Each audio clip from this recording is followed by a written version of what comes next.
শুকরিয়া। 15 বছর পরে আজকে আবার আপনাদের সাথে দেখা করার জন্য এসেছি।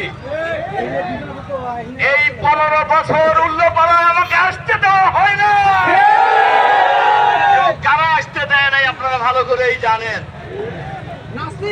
অথচ এই উল্লাপাড়ার মাটি ও মানুষের সাথে আমার আত্মার সম্পর্ক। উল্লাপাড়ার মানুষ আমাকে ভালোবাসে। এর বড় প্রমাণ বহু রাজনৈতিক দল আছে যাদের জনসভায় মহাসমাবেশে এই পরিমাণ লোক হয় না, যে লোক হয়েছে। সম্মানিত সংগ্রামী ভাইসব, দরুদ ও সালাম আমাদের নবী ও নেতা জনাবে মুহাম্মদুর রাসূলুল্লাহ সাল্লাল্লাহু আলাইহি ওয়াসাল্লামের। সম্মানিত সংগ্রামী ভাইসব,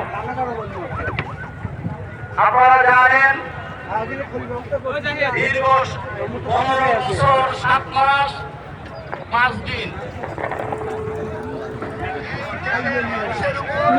কি মোবাইল দিয়ে 18 কোটি মানুষের উপর ভারতের দাবিদার সরকার এই বাংলাদেশের মানুষের উপর জুলুম নির্যাতনের স্টিম রোলার পরিচালনা করেছে।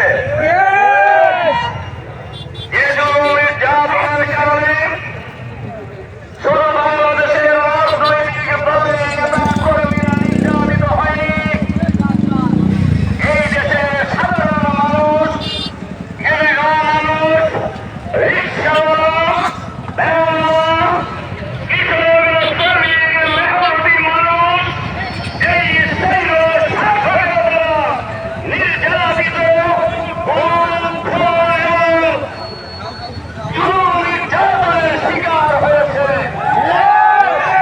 যার কারণে আপনারা লক্ষ্য করেছেন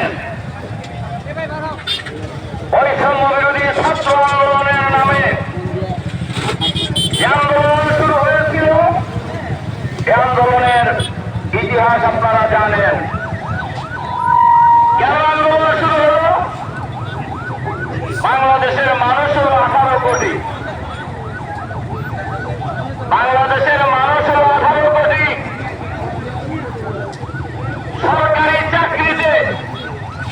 সরকারি চাকরিতে ভালোভাবে শুনে দেন তারা কি করছে এতদিন এই 15 বছর। সরকারি চাকরিতে 5% মানুষের জন্য, 5% মানুষের জন্য, 5 মানুষের জন্য সরকারি চাকরির কোটা হলো 56 ভাগ, আর 95 মানুষের জন্য কোটা হলো আপনার 40 ভাগ। আপনাকে লক্ষ্য করতে পারবে না? এর অর্থ হল ভারতের নেতাদেরকে বাংলাদেশের অফিসে আদালতের সর্বত্র পুলিশ বাহিনী থেকে শুরু করে সর্বত্র নিয়োগ দেওয়া। এর অন্য কোনো কারণ নেই। 18 কোটি মানুষের জন্য কোটা হলো 44 ভাগ, আর 5% লোকের জন্য কোটা হলো 56 ভাগ।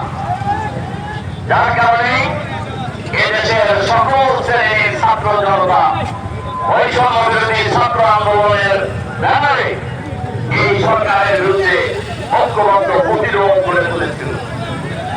সেই প্রতিরোধ মোকাবেলা করার জন্য হাজার হাজার মানুষকে নির্বিচারে গুলি করে গণহত্যা পরিচালনা করা হয়েছে।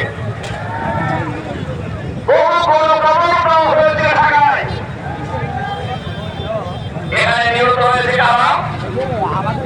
ছাত্র জনতা, রিক্সাওয়ালা, ঠেলাওয়ালা, ভ্যানওয়ালা, সিএনজি চালক, অটো চালক, কৃষক, শ্রমিক, সকল শ্রেণী পেশার মানুষকে গুলি করে হত্যা করা হয়েছে। সংগ্রামী বন্ধুগণ, জার্মানির হিটলার ইহুদিদের হত্যা করেছিল, কিন্তু স্বজাতীয় লোকদেরকে ক্ষমতায় থাকার জন্য তিনি হত্যা করেন নাই। আর আমাদের দেশে